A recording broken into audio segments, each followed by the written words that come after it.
اعوذ باللہ من الشیطان الرجیم بسم اللہ الرحمن الرحیم رب اشرح لی صدری ویسر لی امری واحلل عقدۃ من لسانی یفقہوا قولی اللہم انطقنی بالہدی والہمنی التقوی۔ ناظرین السلام علیکم، آپ حضرات ہماری سیریز قرآنی قصے ملاحظہ فرما رہے ہیں۔ آج ہم قرآن مجید سے جناب نوح کا قصہ لے کے آپ کی خدمت میں حاضر ہوئے ہیں۔ جناب نوح قرآن مجید میں بہت زیادہ مطرح ہوئے ہیں اور 43 مرتبہ آپ کا نام قرآن مجید میں آیا ہوا ہے۔ اب بہت سے سوروں میں آپ کا ذکر ہے، یہاں تک کہ ایک سورہ بھی آپ کے نام سے منسوب ہے، جس کو سورہ نوح کہا جاتا ہے۔ اس کے علاوہ سورہ ہود میں تفصیل سے آیت نمبر 27 سے لے کے 43 تک جناب نوح کا ذکر کیا گیا ہے، لہذا ہمیں چاہیے کہ 48 تک، 26 سے 48 تک ہم اب پرانی گفتگو کو آپ کے سامنے یہاں بیان نہیں کر سکتے، اور قرآن کی روش یہ رہی ہے کہ قرآن نے جو خاص مواقع ہیں جو ہماری درس عبرت ہے اس کو بیان کیا ہے۔ ہم بھی یہاں کے اوپر انہی پہلوؤں پر روشنی ڈالیں گے جو جناب نوح سے ہم کو سیکھنے کی ہے۔ میں مقدمتاً عرض کر دوں کہ سب سے پہلی بات یہ ہے کہ جناب نوح بالخصوص مبلغین کے لیے ایک بہت بڑے آئیڈیل ہیں۔ مبلغین مطلب وہ کہ جو لوگوں کو دین کی ترغیب دیتے ہیں اور دین کی تبلیغ۔ مبلغین سے مراد وہ لوگ نہیں ہیں جو پیشہ ور ہیں، جو ذاکری کر کے اور جو دوسرے طریقے سے اپنے پیسے کماتے ہیں۔ مبلغ سے مراد وہ ہے جس کو دل سوزی ہے دین کے لیے، جس کو دل سوزی ہے پبلک کے لیے، عوام کے لیے، ان کی آخرت کے لیے۔ تو جناب نوح ان علماء اور مولویوں کے لیے، مبلغین کے لیے ایک بہت بڑا آئیڈیل ہیں کہ جناب نوح نے کس طریقے سے دین کی تبلیغ فرمائی۔ میں انشاءاللہ انہی آیتوں کے درمیان آپ کے سامنے کچھ باتیں، جو کچھ آیتیں ہیں جو عرض کروں گا۔ قرآن مجید میں جناب نوح کا نام 43 مرتبہ آیا ہے۔ عمر کے بارے میں بھی جناب نوح کی عمر بہت زیادہ طولانی، 950 سال تبلیغ کی آپ نے، اور اس سے زیادہ آپ کی عمر، چونکہ اختلاف ہے، میں تمام اختلاف نہیں بیان کرنا چاہتا ہوں، اس سے زیادہ آپ کی عمر ہے۔ آپ مسلسل تبلیغ کرتے رہے، لوگوں کو دین کی طرف بلاتے رہے، اور جناب نوح علیہ السلام سب سے پہلے صاحب شریعت اور اولو العزم پیغمبر ہیں۔ خوب، آپ کی اولاد 4 بیٹوں کا نام ملتا ہے تاریخ میں، حام، سام، یافث اور کنعان، جس کا ذکر بھی ہمارے پاس آئے گا۔ جناب نوح نے بد دعا کی قوم کے لیے، ان کے اوپر طوفان آیا، سب کو غرق کر دیا، سب لوگ ختم ہو گئے، اور پھر آدمیت کا قافلہ جناب نوح کے بعد سے آگے بڑھا، اسی لیے جناب نوح کو آدم ثانی بھی کہتے ہیں۔ جناب نوح پہلے وہ نبی ہیں کہ جن کی قوم کی نافرمانیوں کی وجہ سے ان کے اوپر اللہ کی طرف سے عذاب نازل ہوا۔ یہ ایک مختصر بایوڈاٹا تھا جناب نوح کا، جو ہم نے آپ کے سامنے پیش کیا۔ جناب نوح، ایک تو سورہ نوح ہے جہاں کہ اللہ تعالیٰ نے جناب نوح کا ذکر فرمایا ہے، دوسرے سورہ ہود کی آیت نمبر 26 سے 48 تک تفصیل سے جناب نوح کی گفتگو۔ میں کچھ آیتیں یہاں کے اوپر آپ کے سامنے پیش کرنے کی سعادت حاصل کر رہا ہوں۔ جناب نوح کے بارے میں خداوند عالم نے سورہ ہود آیت نمبر 26 سے ارشاد فرمایا ہے کہ وَلَقَدْ أَرْسَلْنَا نُوحًا إِلَىٰ قَوْمِهِ إِنِّي لَكُمْ نَذِيرٌ مُبِينٌ۔ جناب نوح نے، ہم نے جناب نوح کو بھیجا ان کی قوم کی طرف، انہوں نے آگے فرمایا کہ میں تمہارے لیے نذیر مبین ہوں، یعنی تم کو ڈرانے والا ہوں۔ اللہ تعبدوا الا اللہ، جو تمام انبیاء کا میسج تھا کہ اللہ کے علاوہ کسی اور کی پرستش نہیں کرو۔ انی اخاف علیکم عذاب یوم علیم، مجھے خوف ہے کہ اگر تم اللہ کی طرف نہیں آؤ گے تم کو عذاب علیم گھیر لے گا۔ پھر ان کی قوم نے، اب آیت ہے، میں یہاں پہ آیت نہیں پڑھنا چاہتا ہوں، پھر ان کی قوم نے کہا کہ تم کیسے نبی ہو، کیسے آدمی بھائی، تم ہمارے جیسے انسان ہو۔ یہ تمام انبیاء کے زمانے میں رہا ہے کہ لوگ نبی کو نہیں معلوم کیا سمجھنا چاہتے تھے۔ کیا کہا؟ ما نراک تباک الا الذین هم ارادنا بادل الرأی وما نراک لکم علینا من فضل بل نظنکم کاذبین۔ انہوں نے کہا کہ تم کیسے نبی ہو، تم ہمارے جیسے انسان ہو، ما نراک الا بشرا مثلنا، ہم تم کو اپنے جیسا انسان پا رہے ہیں۔ لہذا وہ لوگ جناب نوح کی بات کو نہیں مانتے تھے۔ جناب نوح نے لوگوں کو بہت سمجھایا، بہت بجھایا، لیکن کوئی اچھا۔ اس کے بعد ایک اور بات خاص جو ہے وہ ہے، جناب نوح نے ایک خاص بات کہی کہ کوئی یہ سمجھے کہ جناب نوح یہ سب کام کر کے اپنا پیٹ پالنا چاہ رہے ہیں، روزی روٹی کمانا چاہ رہے ہیں، آپ نے کیا فرمایا آیت نمبر 29 میں وَيَا قَوْمِ لَا أَسْأَلُكُمْ عَلَيْهِ مَالًا، ہم تم سے مال نہیں چاہتے ہیں، ان اجرا الا علی اللہ، ہم جو تمہاری خدمت کر رہے ہیں، تمہیں نیک کی طرف لے آ رہے ہیں، اس کا اجر ہم صرف اللہ سے لیں گے، تم سے نہیں لیں گے۔ مبلغ کو چاہیے کہ پیسے کی امید لگا کے نہ جائے، طے کر کے نہیں جائے، کام اللہ کے لیے کرے، اجر اللہ دینے والا ہے، اس دنیا میں نہیں تو اس آخرت میں دینے والا ہے۔ مبلغ کا سب سے بڑا اور بنیادی مقصد یہ ہونا چاہیے کہ ہم لوگوں کو خدا کی طرف بلا کے لے کے آئیں، دین کی طرف بلا کے لے کے آئیں، سچائی سے بلا کے لے کے آئیں، اور ان کے پیسے پر ہم نظر نہ رکھیں، جو جناب انہوں نے یہاں پہ ارشاد فرمایا ہے۔ اور یہ بھی نہیں کہا، بعض لوگ سمجھتے ہیں آج کی تبلیغ کے زمانے میں معلوم کیا ہے، اگر آپ جائیے کہیں جا کے تبلیغ کیجئے اور پیسے نہ لیجئے تو لوگ کہتے ہیں ان کے پاس باہر سے پیسے بہت آتے ہیں، خود کھا جاتے ہیں، ہم کو نہیں دیتے ہیں۔ پیسے لیجئے تو کہتے ہیں کاروبار شروع کر دیتے ہیں، انہوں نے کاروبار شروع کر دیا ہے۔ جناب نوح نے کیا فرمایا معلوم؟ آیت نمبر 31 میں لا اقول لکم عندی خزائن اللہ، میں بھی نہیں کہتا بس خزانے بھرے پڑے ہوئے ہیں، نہیں، اس کو بھی ضرورت ہے، ٹھیک ہے۔ ولا عالم الغیب، نہ مجھ کو غیب کا علم ہے۔ ولا اقول انی ملک، نہ میں یہ کہتا ہوں کہ میں ملک ہوں، میں تمہاری طرح انسان ہوں۔ ولا اقول للذی تزدری اعینکم لن یؤتیہم اللہ خیرا۔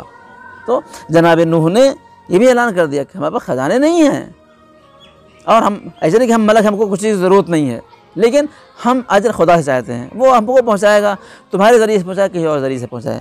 جناب نوح نے اپنی قوم سے یہ کہا، قال یا نوح قد جادلتنا فاکثر۔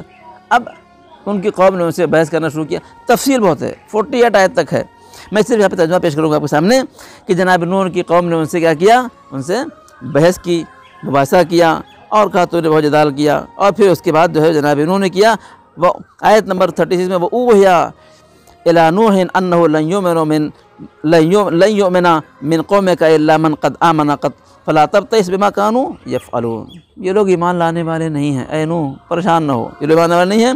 وَاصْنَعِ الْفُلْكَ بِأَعْيُنِنَا، یہاں پہ تفصیلات تاریخ میں بہت لکھی ہو چکی ہے، بس وقت کم ہوتا ہے، ویڈیو میں مختصر ہوتی ہے۔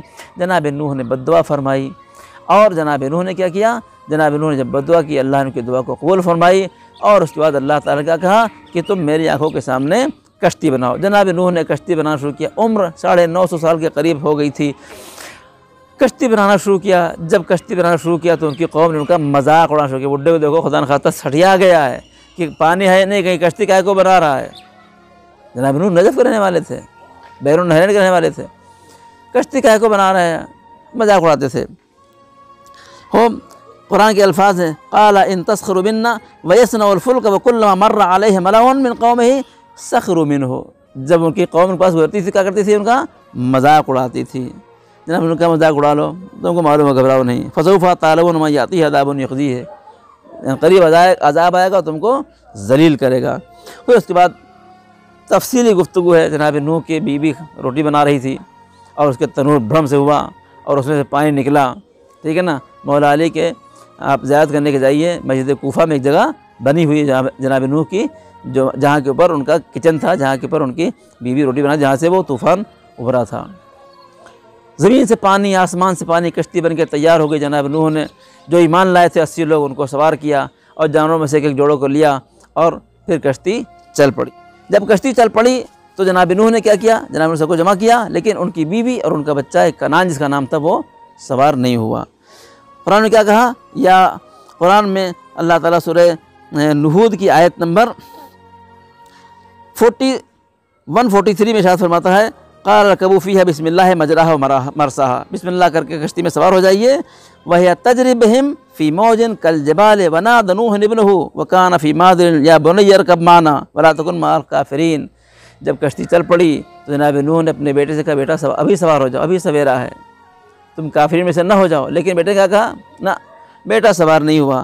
قال سآوي إلى جبل يعصمني من الماء، کہا کہ میں پہاڑ چڑھ جائیں گے، ہم کو پانی سے ہم بچ جائیں گے۔ یاد رکھیے جب اللہ کا عذاب آتا ہے تو پہاڑ پہ چڑھ کے بھی انسان بچ نہیں پاتا۔ دوسرا درس یہ ہے کہ جب اللہ کا عذاب آ گیا تو ایماندار اگر بیٹا ہو، بیٹا بھی اگر ایماندار نہ ہو تو اللہ کے عذاب سے نہیں بچ سکتا، بیوی بھی ہو تو اللہ کے عذاب سے معیار ایمان ہوتا ہے۔ انسان کو عذاب سے بچانے والا کیا ہے؟ ایمان ہے، ایمان ہے، صاحب ایمان ہوئی ہے۔ ایمان رہیں گے، لا الہ الا اللہ حسنی، من دخل حصنی فقد امن من عذابی، لا الہ میرا قلعہ ہے، جو اس میں داخل ہوا عذاب سے محفوظ ہو گیا۔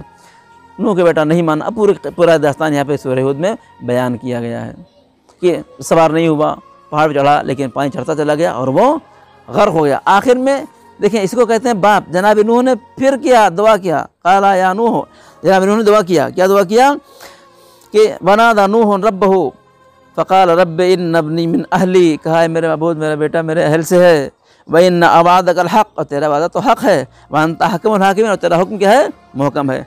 آواز قدرت آئی، بیٹے کے لیے دعا کی، کافر تھا کہ پھر باپ نے بیٹے کی دعا کی، قال یا نوح انہ لیس من اہلک، اللہ اکبر، تمہارے گھر میں پیدا ہونے کے باوجود بھی تمہارے اہل سے نہیں ہے۔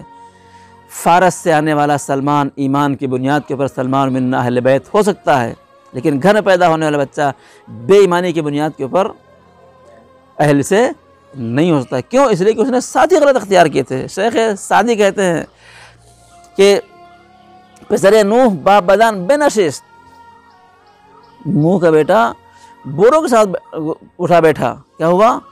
اس کے عاقبت انجام کیا ہوا؟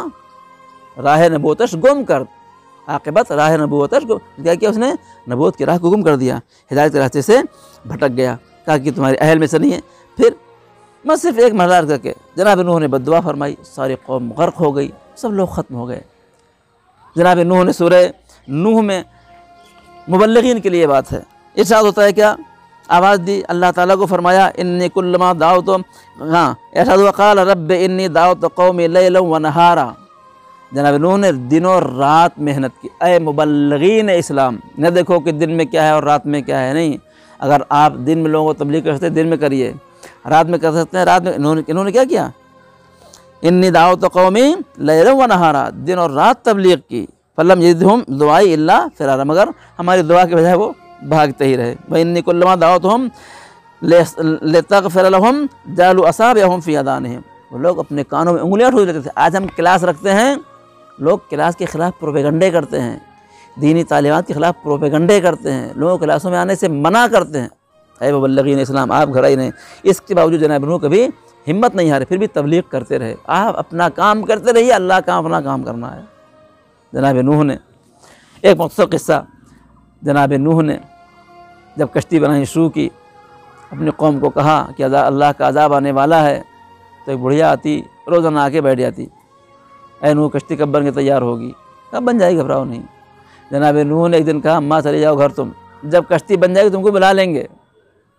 بڑھیا چلی گئی، جناب نوح کی کشتی بن گئی، طوفان آ گیا، سارے غرق ہو گئے، کشتی پانی پر ٹھہر گئی۔ ایک دن جناب نوح ٹہل رہے تھے، کیا دیکھا کہ ایک جھوپڑی ہے جس سے کہیں روشنی نظر آ رہی ہے، نہیں یہ کون سی جھوپڑی ہے؟ پہنچے تو کیا دیکھا، بڑھیا اندر بیٹھی ہوئی ہے۔ کہا اماں تم یہاں کہاں؟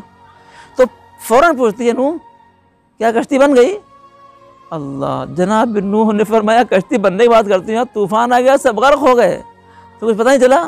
کہاں ہم کو ایک دن تھوڑا سا ہمارے تندور میں نبی محسوس ہوئی تھی۔ اللہ اکبر، ایمان بے خدا، اگر انسان کو اللہ پہ ایمان ہے تو طوفان نوح بھی اس کو کچھ نہیں بگاڑ سکتا۔